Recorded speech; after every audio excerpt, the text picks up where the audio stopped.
Filipi pasal 1 ayat 27 hingga ayat yang 30 demikianlah firman Tuhan dengan tema atau berikut nasihat supaya tetap berjuang. Ayat 27, hanya hendaklah hidupmu berpadanan dengan Injil Kristus, supaya apabila aku datang aku melihat, dan apabila aku tidak datang aku mendengar, bahwa kamu teguh berdiri dalam satu roh dan sehati sejiwa berjuang untuk iman yang timbul dari berita Injil, dengan tiada digentarkan sedikit pun oleh lawanmu.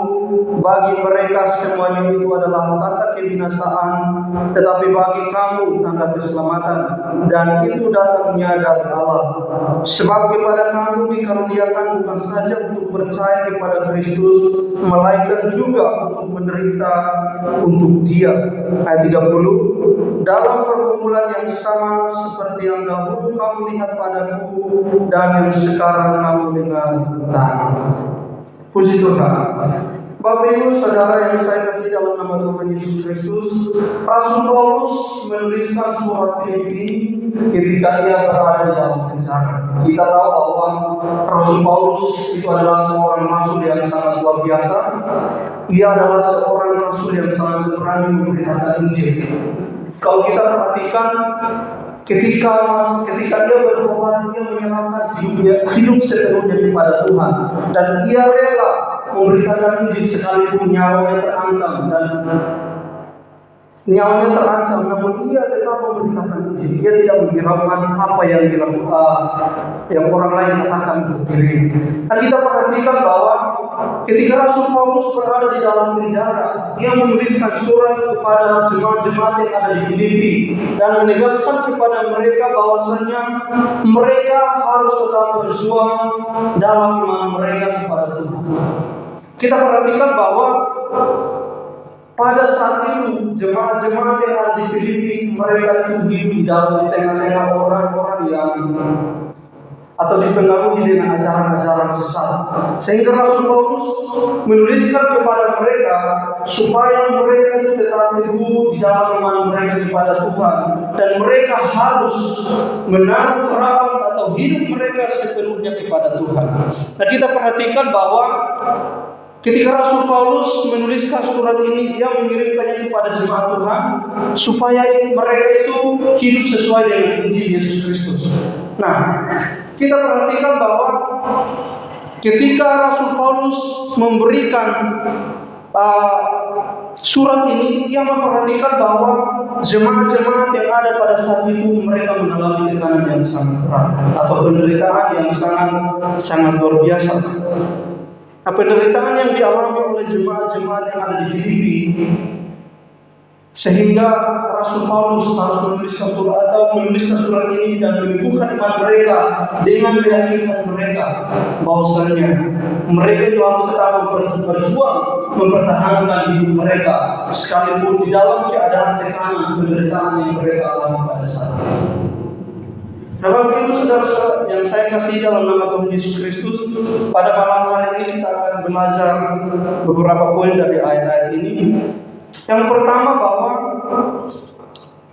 hidup di dalam kesatuan. Di ayat yang ke-27 di situ dikatakan bahwa hanya hendaklah hidupmu berpadanan dengan Injil Kristus, supaya apabila aku datang aku melihat, dan apabila aku tidak datang aku mendengar, bahwa kamu teguh berdiri dalam satu roh dan satu sehati sejiwa berjuang untuk iman yang timbul dari berita Injil. Nah, kita perhatikan bahwa hidup di dalam kesatuan sangat diperlukan bagi setiap orang. Amin. Sebab ketika kita percaya kepada Tuhan, kita tidak hanya hidup sendiri, tetapi ada orang-orang percaya yang ada di sekitar kita. Oleh sebab itu Rasul Paulus menegaskan kepada jemaat-jemaat yang ada di Filipi, sekalipun kamu berada di dalam tekanan, sekalipun kamu berada di dalam penderitaan, namun kamu harus teguh, harus bersatu dalam iman kepada Yesus Kristus. Nah, kita perhatikan bahwa di dalam ayat yang ke-27 ini kita perhatikan Rasul Paulus menegaskan tentang hidup dalam kesatuan, yaitu satu roh dan sehati sejiwa. Di 27 kalau Bapak Ibu perhatikan di situ Rasul Paulus menekankan bahwa hidup di dalam kesatuan, yaitu hidup di dalam satu roh dan sehati sejiwa. Nah, istilah dari satu roh dan sehati sejiwa ini menunjukkan bahwa sebuah kesatuan yang terjadi di dalam internal persekutuan yang disatukan oleh kesatuan rohani di dalam iman kepada Yesus Kristus. Jadi kesatuan iman atau kesatuan dalam roh dan sehati sejiwa menunjukkan bahwa sekalipun kita berbeda, mungkin kita ini kulit hitam, kulit putih, dan rambut keriting, rambut lurus, tetapi ketika kita sudah diselamatkan, ketika kita sudah percaya kepada Yesus, kita itu satu. Kita tidak terpisah dari pada yang itu. Kita tidak bisa membedakan bahwa dia rambut putih jadi kulit putih jadi siapa saudara yang kulit putih, tidak. Tetapi kita sebagai orang percaya, ketika Yesus menyelamatkan kita atau ketika kita percaya kepada Injil Yesus Kristus, maka kita sekalipun kita berbeda suku, berbeda ras dan lain sebagainya, namun kalau kita sudah berada di dalam, kita sudah percaya kepada Yesus Kristus, kita itu satu. Mengapa? Sebab Yesus adalah kepala dan kita ini adalah anggota-anggota. Amin. Jadi kita perhatikan bahwa Rasul Paulus menasihatkan mereka, kamu ini sekalipun berada di dalam penderitaan, kamu harus menolong saudaramu yang ada di sekitarmu dengan cara ayo membimbing dia, mengajar dia, atau menasihati, memotivasi dia dengan kebenaran firman Tuhan supaya dia hidup di dalam iman Yesus Kristus dan jangan sampai ia terpisah daripada anggota-anggota. Nah ini sehingga Rasul Paulus menuliskan surat ini bahwa kamu harus hidup di dalam kesatuan, sebab kamu ini sudah diselamatkan oleh darah Yesus Kristus. Nah Bapak Ibu saudara-saudara yang saya kasih di dalam nama Tuhan Yesus Kristus, saya ingin menekankan kepada kita bahwa di hari-hari ini ada banyak orang Kristen yang selalu terpisah karena mungkin di dalam gereja itu ada konflik atau ada perselisihan antara sesama jemaat atau jemaat yang rival, itu bisa menimbulkan konflik. Meskipun kita perhatikan bahwa itu adalah hal yang sepele, namun kita mendapati bahwa itu adalah hal yang sangat serius. Karena kalau kita sudah di dalam gereja itu, kalau sudah terdapat suatu perselisihan, maka jemaat itu pasti akan terpecah belah. Makanya Rasul Paulus menasihatkan bahwa kamu itu harus satu, kamu tidak boleh berpisah dengan saudara-saudaramu. Sehingga Rasul Paulus menuliskan kepada jemaat yang ada di Filipi, kamu itu harus satu roh dan sehati sejiwa di dalam Tuhan Yesus Kristus. Nah kita perhatikan bahwa Rasul Paulus menekankan betapa pentingnya kesatuan di dalam sebuah persekutuan. Jadi di sini kita dapat memperhatikan bahwa di sini bukan hanya menunjukkan kepada satu orang atau individu, tetapi menunjukkan kepada satu kesatuan atau kumpulan orang-orang percaya, di mana atau contohnya kita di tempat itu, ketika kita sudah di dalam gereja ini atau kita sudah percaya kepada Tuhan dan kita berada di dalam naungan dalam gereja ini, kita harus satu hati, sehati sejiwa dalam persekutuan terhadap Tuhan Yesus Kristus. Dan kita tidak boleh terpisah dari para anggota-anggota kita. Sebab kalau kita terpisah, maka hidup kita akan jauh daripada Tuhan.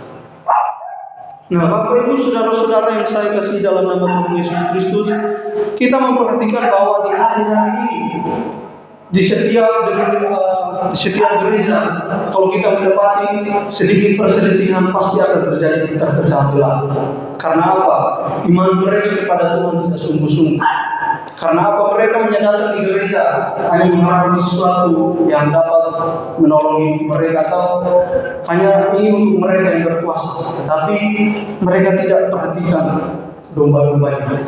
Sehingga kita dapat memperhatikan Rasul Paulus menekankan bahwa kita ini harus satu hati, kita ini harus sehati sejiwa, kita tidak boleh berpisah dari persekutuan dengan sesama orang-orang percaya di sekitar kita.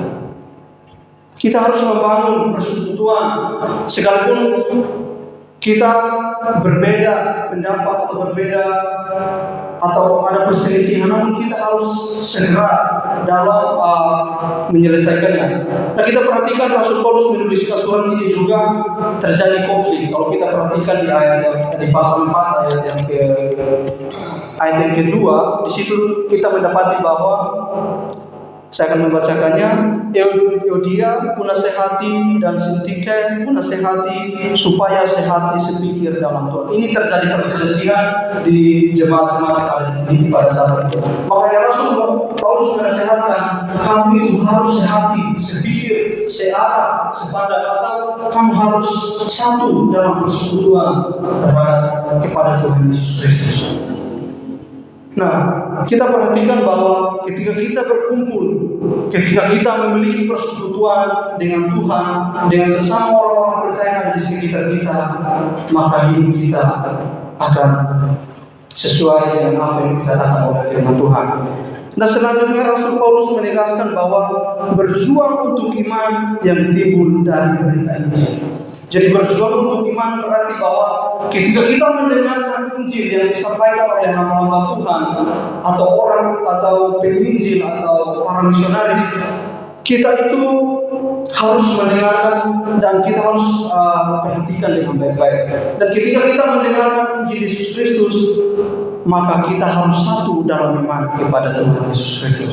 Makanya Rasul Paulus menegaskan bahwa berjuang untuk satu iman yang timbul dari berita Injil. Di sini Rasul Paulus menegaskan bahwa berjuang dalam satu iman, bukan berjuang dalam banyak iman, tidak. Berjuang dalam satu iman ini menunjukkan kepada Yesus Kristus atau iman kita kepada pribadi Yesus Kristus. Nah, yang selanjutnya, yang poin yang kedua yaitu bahwa tidak gentar oleh lawan. Di ayat yang ke-28 di situ dikatakan bahwa dengan tiada digentarkan sedikit pun oleh lawanmu, bagi mereka semuanya itu adalah tanda kebinasaan, tetapi bagi kamu tanda keselamatan, dan itu datangnya dari Allah. Nah, kita perhatikan bahwa pada waktu itu jemaat-jemaat yang ada di Filipi mereka mengalami penganiayaan yang sangat berat, dan orang-orang yang ada di sekitar mereka menganiaya orang-orang percaya yang ada pada saat itu.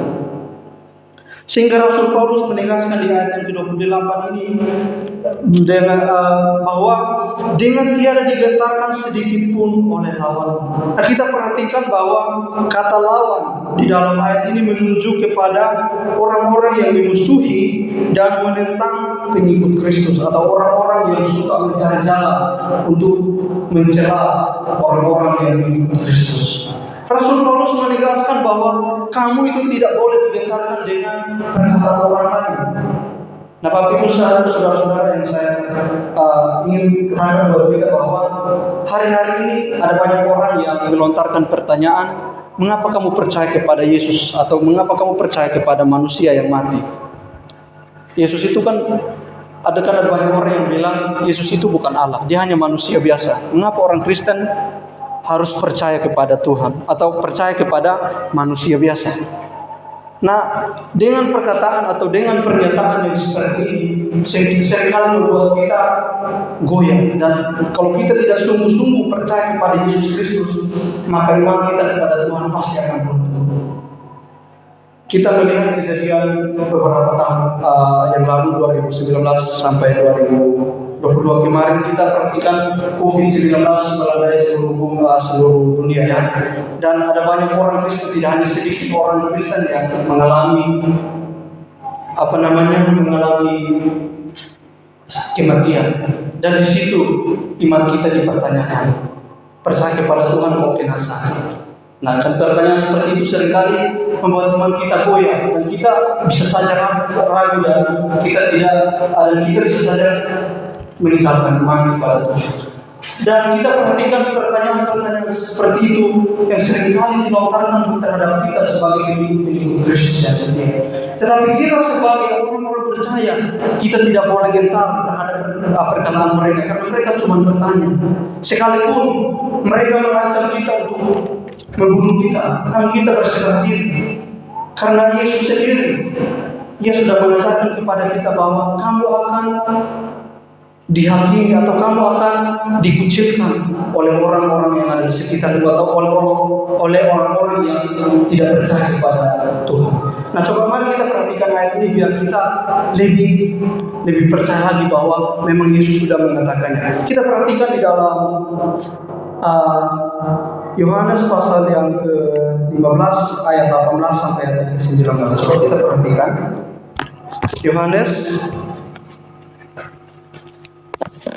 Yohanes pasal 15 ayat 18.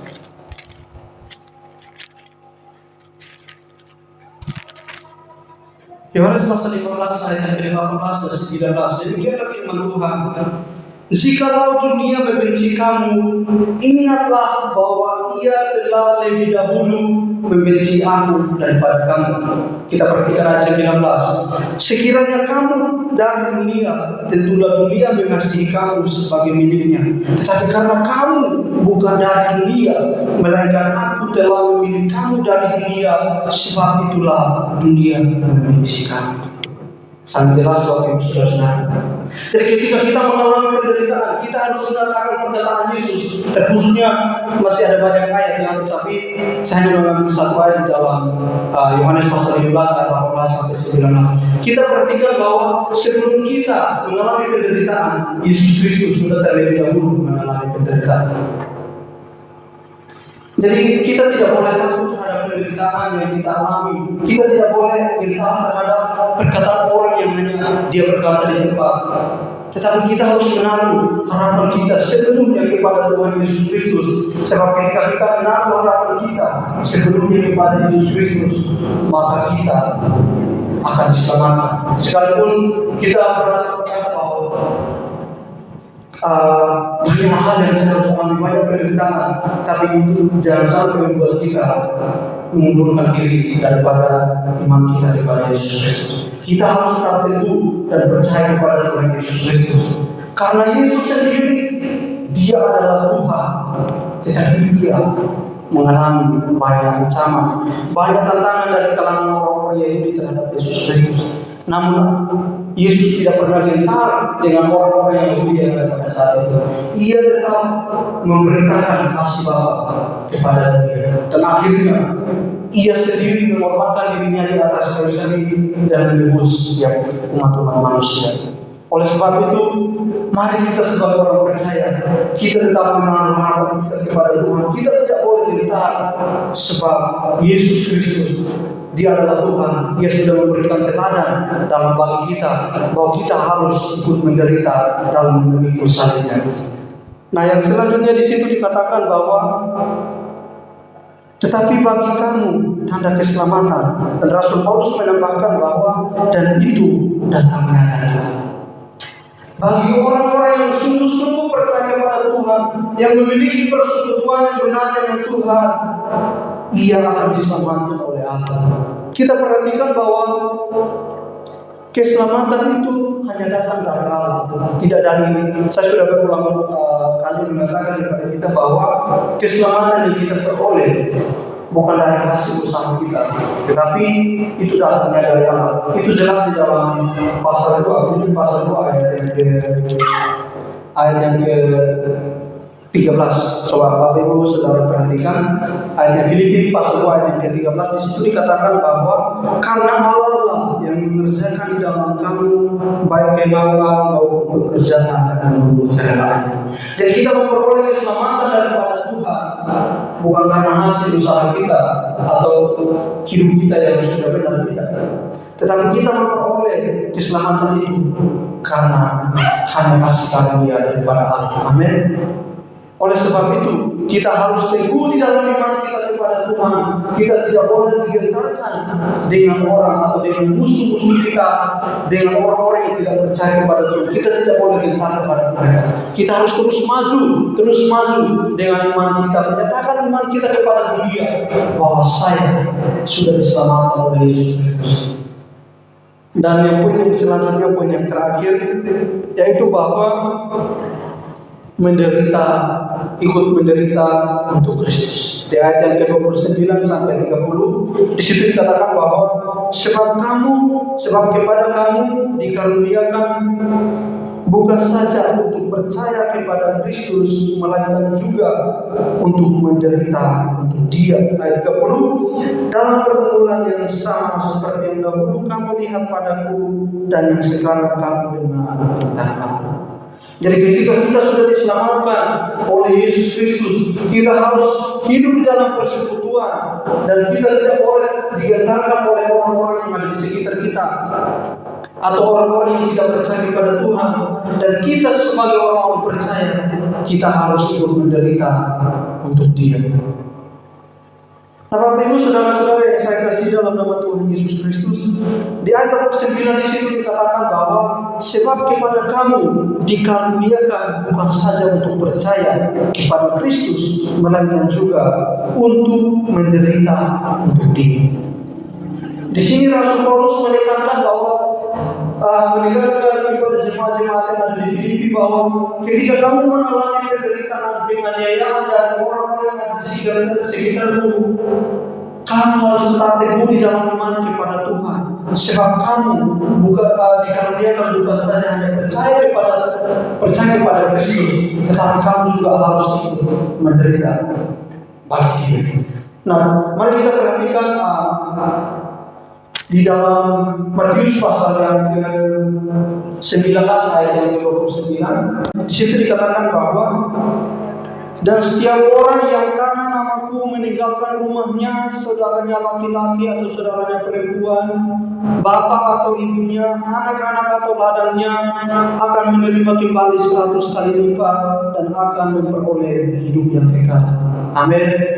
Jadi ketika kita sungguh-sungguh mengikuti Tuhan, ketika kita ikut menderita untuk Dia, atau ketika kita ikut untuk menderita dalam memberitakan Injil, maka Tuhan akan membalaskan kebaikannya pada kita, atau yaitu dengan memberikan kita akan memperoleh hidup yang kekal. Di dalam Matius pasal 19 ayat 29 ini sangat jelas bagi kita bahwa ketika kita menyerahkan hidup kita sungguh-sungguh kepada Tuhan, ketika kita menyerahkan hidup kita, menaruh harapan kita sepenuhnya kepada Tuhan, dan tentunya kita pasti akan mengalami banyak penderitaan. Nah, penderitaan di zaman sekarang ini tidak sama seperti pada waktu Injil atau Injil diberitakan mula-mula ya.